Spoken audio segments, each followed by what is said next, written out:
मलमास की शुक्ल पक्ष की एकादशी को पद्मनी एकादशी कहा जाता है।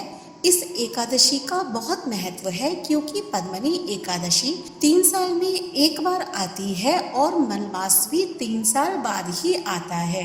मलमास की पद्मनी एकादशी का व्रत रखने से व्यक्ति की सभी मनोकामनाओं की पूर्ति होती है और जीवन में सुख समृद्धि आती है।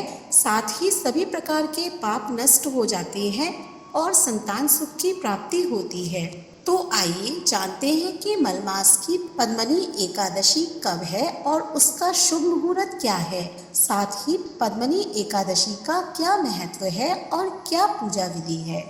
नमस्कार, स्वागत है आपका सनातन ज्ञान और संस्कार चैनल पे।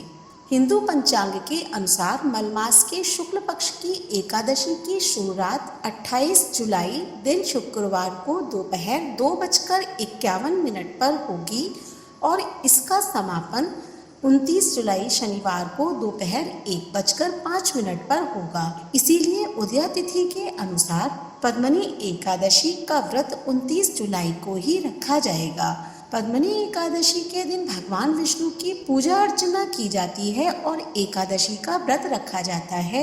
29 जुलाई को एकादशी के दिन सुबह 7:22 से 9:04 तक भगवान विष्णु की पूजा करने का सबसे शुभ मुहूर्त है। मान्यता है कि इस व्रत को रखने से व्यक्ति को सुख, सौभाग्य और यश की प्राप्ति होती है। अधिक मास की एकादशी अनेक पुण्यों को देने वाली है।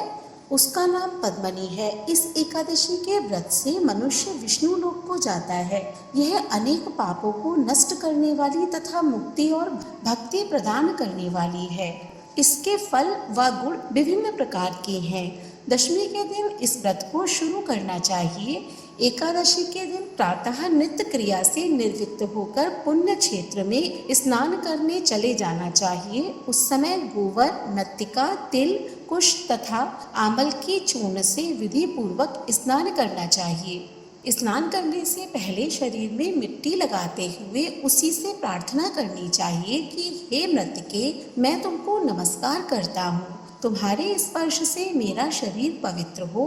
समस्त औषधियों से पैदा हुई और पृथ्वी को पवित्र करने वाली तुम मुझे शुद्ध करो। ब्रह्मा के थूक से पैदा होने वाली तुम मेरे शरीर को छूकर मुझे पवित्र करो। हे शंख चक्र गदाधारी देवों के देव जगन्नाथ, आप मुझे स्नान के लिए आज्ञा दीजिए।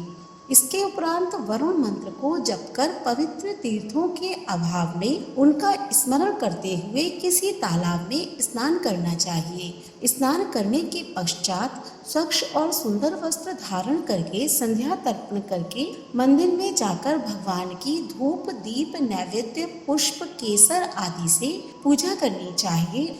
उसके उपरांत भगवान के सम्मुख नृत्य गान आदि करना चाहिए। भक्तजनों के साथ भगवान के सामने पुराण आदि की कथा का श्रवण करना चाहिए। अधिक मास की शुक्ल पक्ष की पद्मनी एकादशी का व्रत निर्जल करना चाहिए। यदि मनुष्य में निर्जल रहने की शक्ति ना हो तो उसे जलपान या अल्पाहार से व्रत कर लेना चाहिए। रात्रि में जागरण और गान करके भगवान का स्मरण करते रहना चाहिए। प्रतिपहर मनुष्य को भगवान या महादेव की पूजा करनी चाहिए। पहले पहर में भगवान को नारियल, दूसरे में बिल्वपत्र, तीसरे में सीताफल और चौथे में सुपारी, नारंगी अर्पण करना चाहिए। इससे पहले पहर में अग्नि होम का, दूसरे में वाजपेय यज्ञ का, तीसरे में अश्वमेध यज्ञ का और चौथे में राजसूय यज्ञ का फल मिलता है। इस व्रत से बढ़कर संसार में कोई यज्ञ, तप, दान या पुण्य नहीं है। एकादशी का व्रत करने वाले मनुष्य को समस्त तीर्थों और यज्ञों का फल मिल जाता है। इस तरह से सूर्योदय तक जागरण करना चाहिए और स्नान करके ब्राह्मणों को भोजन कराना चाहिए। इस प्रकार से जो कोई भी मनुष्य विधि पूर्वक भगवान की पूजा तथा व्रत करते हैं उनका जन्म सफल होता है और वे इस लोक में अनेक प्रकार के सुखों को भोग कर अंत में भगवान विष्णु के परम धाम को जाते हैं।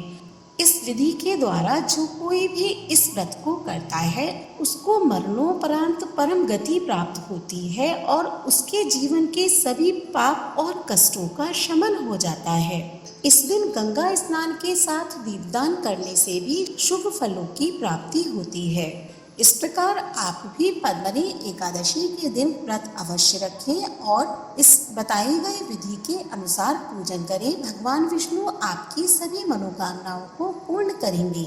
वीडियो अच्छी लगी हो तो लाइक करें और ज़्यादा से ज़्यादा शेयर करें जिससे और लोग भी यह जानकारी प्राप्त कर सकें। ऐसे ही धार्मिक वीडियोस देखने के लिए हमारे चैनल को सब्सक्राइब करें। धन्यवाद।